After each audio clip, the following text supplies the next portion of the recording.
সরকারিভাবে এখনো উদ্বোধনী হয়নি। তার আগেই উত্তর দিনাজপুরের ডালখোলা বাইপাসের মোহাম্মদপুর এলাকার উলালপুরে ফাটল।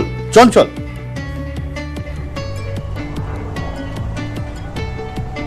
একদমই সর্বশেষে তোমাকে জানিয়ে রাখি যে ডালখোলা বাইপাসের মধ্যে মোহাম্মদপুর যে এলাকা বাইপাস রয়েছে সেখানে উড়ালপুরে ফাটল দেখা পড়েছে। সেই ফাটল দৃশ্য কিন্তু স্থানীয় বাসিন্দাদের নজরে আসে এবং নজরে আসতেই বাইপাস কর্তৃপক্ষকে জানানো হয়। জানানোর পরে কি ইতিমধ্যে সেখানে কাজ শুরু হয়েছে।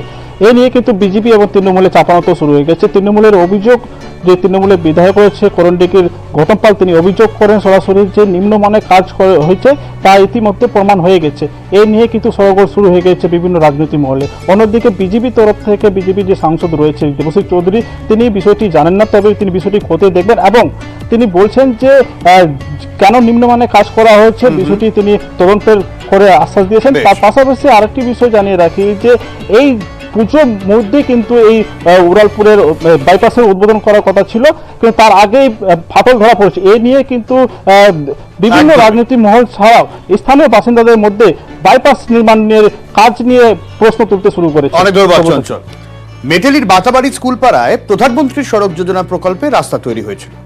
রাস্তা তৈরির জিনিসপত্র এতই খারাপ যে প্রতিবাদে ঠিকাদারি সংস্থার মালিককে আটকে রেখে বিক্ষোভ দেখাচ্ছেন গ্রামবাসীরা। রকি,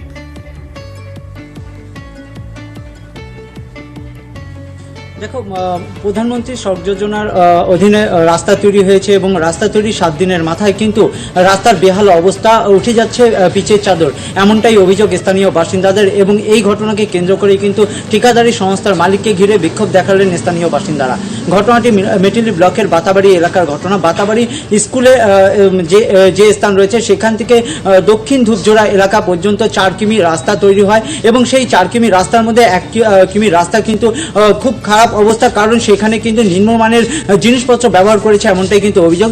এই দিন সকালবেলা যখন সেই ঠিকাদারি সংস্থার মালিক সেখানে যান, তার গাড়ির চাকার ঘষাতেই কিন্তু সেই রাস্তার পিচের চাদর উঠে যায়, এমনটাই অভিযোগ স্থানীয় বাসিন্দাদের। এরপরে সেই এলাকার বাসিন্দারা সেই ঠিকাদারি সংস্থার মালিককে আটকে রেখে দীর্ঘক্ষণ কিন্তু বিক্ষোভ দেখায়। এরপর চাপের মুখে পড়ে কিন্তু ঠিকাদারি সংস্থার মালিক সেই রাস্তা সে যেসব জায়গা খারাপ হয়েছে সেগুলি ঠিক করে দিবে বলে তাদেরকে প্রতিশ্রুতি দেয়। কিন্তু স্থানীয় বাসিন্দাদের দাবি যে যেহেতু রাস্তা খারাপ হয়েছে এবং নিম্নমানের কাজ হয়েছে, পুনরায় সেই 4 কিলোমিটার রাস্তায় নতুন করে তৈরি করে দিতে হবে বলে স্থানীয় বাসিন্দারা দাবি জানিয়েছে।